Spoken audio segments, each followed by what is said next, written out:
Movie बनाई Interstellar, जहां हमने एक बड़े पर्दे पर ब्रह्मांड के दूसरे प्लैनेट्स विजिट किए।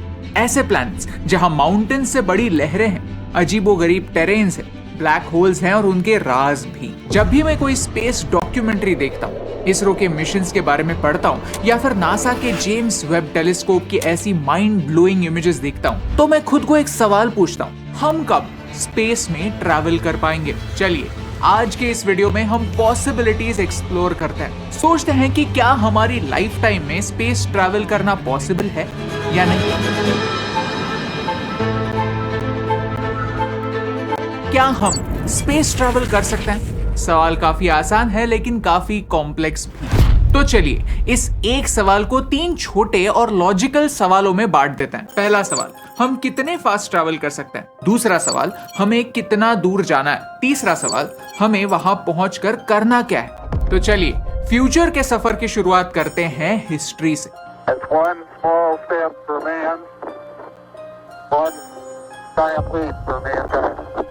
20 जुलाई 1969 को कुछ ऐसा हुआ जिसने हमारा स्पेस की ओर देखने का नजरिया ही बदल दिया। नील आर्मस्ट्रांग और बज एल्ड्रिन दुनिया के पहले 2 ह्यूमंस बने जिन्होंने चांद पर पैर रखा। जब भी हम अर्थ और मून के ऐसे 3D इमेजेस या वीडियोस देखते हैं तो लगता है मून हमसे उतना दूर नहीं है, लेकिन रियलिटी क्या है? सच तो यह है कि अर्थ और मून में इतना डिस्टेंस है कि आप हमारे सोलर सिस्टम के सारे प्लैनेट्स बीच में आराम से फिट कर सकते हैं। The moon is very far. और सोचिए, नासा मून तक तब पहुंची जब उनके पास हमारे स्मार्टफोन से भी कम प्रोसेसिंग पावर थी। आज टेक्नोलॉजी काफी आगे तक पहुंच गई है। आइए देखते हैं इंसानों ने बनाए हुए सबसे तेज ऑब्जेक्ट की ओर। ये है पार्कर सोलर प्रोब। एक राइफल की गोली 2700 किलोमीटर प्रति घंटे की रफ्तार से चलती है और ये प्रोब 6,90,000 किलोमीटर प्रति घंटे की रफ्तार से। इमेजिन, इस प्रोब को इस स्पीड से हमारी पृथ्वी की ओर एक राउंड लगाने के लिए बस 3 मिनट लगेंगे। यहाँ हमें हमारे पहले सवाल का जवाब मिलता है, ये प्रोब इतने स्पीड तक पहुंचा कैसे? उसने ऐसे कौन से फ्यूल का इस्तेमाल किया? The answer is gravity। ये स्पेसक्राफ्ट वीनस के नजदीक से गुजरता है। जैसे ही वो वीनस के करीब आता है, वीनस की ग्रेविटी की वजह से वो तेजी से वीनस की ओर पुल होता है और तभी वो अपनी दिशा बदलता है। इसे ग्रेविटी असिस्ट मैन्यूवर कहते हैं। ग्रेविटी यानी वही सेम चीज जो हमें पृथ्वी से जोड़े रखती है, वो हमें स्पेस में ज्यादा से ज्यादा स्पीड्स अचीव करने में हेल्प करती है। चलिए इमेजिन करते हैं कि इस फास्टेस्ट मैन मेड ऑब्जेक्ट को नजदीकी स्टार तक पहुंचने में कितना समय लगेगा। ये है प्रोक्सिमा सेंटोरी, जो अर्थ से 4 लाइट ईयर्स दूर है। ये हमारी सोलर सिस्टम के बाहर का सबसे नजदीकी स्टार है। 1 लाइट ईयर बड़े बड़े डिस्टेंसेस मेजर करने का एक यूनिट होता है। बेसिकली एक फोटोन दुनिया का सबसे फास्टेस्ट ऑब्जेक्ट होता है।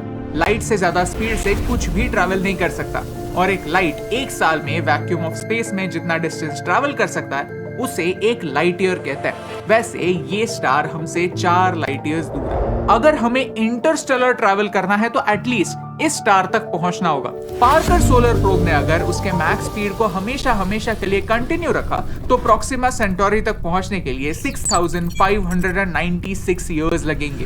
यानी अगर हमने आज ये प्रोब लॉन्च किया तो उसे हमारे सबसे क्लोजेस्ट स्टार तक पहुंचते पहुंचते 8,619 साल आ जाएगा। और मजे की बात यह है कि ये सोलर प्रोब एक अनमैन्ड प्रोब है, यानी इसमें कोई इंसान नहीं है। इंसानों को ले जाने वाले शिप्स बड़े होते हैं, उनमें और कॉम्प्लिकेशंस होते हैं और मोस्ट इंपॉर्टेंटली उनके स्पीड्स काफी कम होता है। जब हम स्पेस के कोई भी वीडियोस देखते हैं या फोटोज देखते हैं तो हमें स्पेस कुछ ऐसा दिखता है, लेकिन एक्चुअली इंटरस्टेलर स्पेस कुछ ऐसा है। Space is empty. यहाँ trillions of planets, stars, moons होते हुए भी 2 स्टार्स के बीच जो इंटरस्टेलर स्पेस होती है वो लार्जली एम्प्टी होती है। बीच में सिर्फ अंधेरा होता है। 6,000 सालों के लिए सरवाइव करने के लिए हमें एक स्पेसशिप नहीं, एक स्पेस सिटी की जरूरत होगी, जहां एस्ट्रोनॉट्स को फैमिली बनानी होगी, शादी करनी होगी, बच्चे पैदा करने होंगे, उन बच्चों को बड़ा करके एस्ट्रोनॉट्स बनने की ट्रेनिंग देनी होगी और ये सिलसिला कई जनरेशंस के लिए चलता रहेगा। तब हम 6,000 सालों की जर्नी खत्म करके क्लोजेस्ट स्टार तक पहुंचेंगे।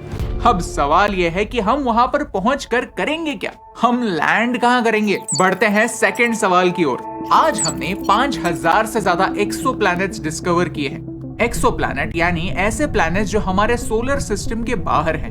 हमारी अर्थ का सूरज से डिस्टेंस पानी को फॉर्म होने के लिए आइडियल है, और जहां पानी लिक्विड फॉर्म में हो सकता है वहां लाइफ हो सकती है। इसी लॉजिक से 5000 एक्सोप्लैनेट्स में से नासा ने कुछ 59 हैबिटेबल एक्सोप्लैनेट्स आइडेंटिफाई किए हैं। हैबिटेबल इसका मतलब यह है कि वो उनके स्टार से ऐसे गोल्डीलॉक्स जोन में आते हैं जैसे पृथ्वी आती है। हो सकता है कि ऐसे प्लैनेट्स हमारे लिए फ्यूचर ड्रीम डेस्टिनेशन हो, या हो सकता है कि